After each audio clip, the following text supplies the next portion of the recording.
তারা দায়িত্ব পালন করেছেন। আমরা কি পেয়েছি? Custom house. এই কাস্টম হাউস বিল্ডিংটা তৈরি হয়েছে 88 সালে। 88 সাল থেকে এই বিল্ডিং একটা দোতলা রুম ছিল, যেটা আমাদের সিলেটের ভবনের দায়িত্বে অক্ষুণ্ণভাবে রেখেছেন ইতিপূর্বে যারা কমিটি ছিলেন। তারা এই 3 বছর এসে নিচে ব্যাংকের সামনে ডিটিআই রুমটা এবং দোতলা রুমটা তাদেরকে বাইর করে দিয়েছে। তারা কোনো প্রতিবাদ করতে জানে নাই, কারণ তারা কথা জানতে যদি পারতো তাহলে তারা প্রতিবাদ করতো।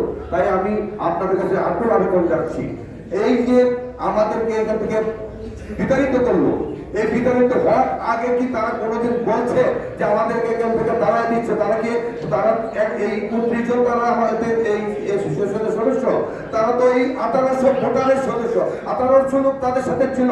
তাহলে এই রুম থেকে তাদেরকে বাইর করে দেওয়ার আগে তারা কি তাদের সাথে একমত হয়েছিল যে আমাদেরকে বাইর করে দিচ্ছে? আপনারা কি বলবেন, কি করবেন? আপনাদেরকে সাহায্য করেন, কোনো প্রশ্ন তারা রাখে না। তাহলে আপনারা ভাবেন, এই যে মন্ডল সাহেব যখন দায়িত্বে ছিলেন, আমরা যে সুবিধাটা পেয়েছিলাম, কি পেয়েছিলাম?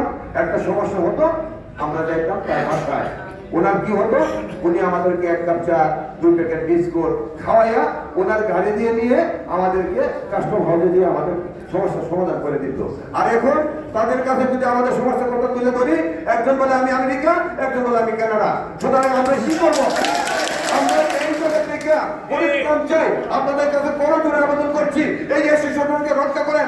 কিছু কিছু আপনার জমানো টাকাগুলো নিয়ে তারা কিছু কিছু প্রোগ্রাম করে, কি করে? একটা পিকনিক করেছে এবং 50 বছর পূর্তি করছে, কিন্তু খরচ দেখেন 2.5 কোটি টাকা।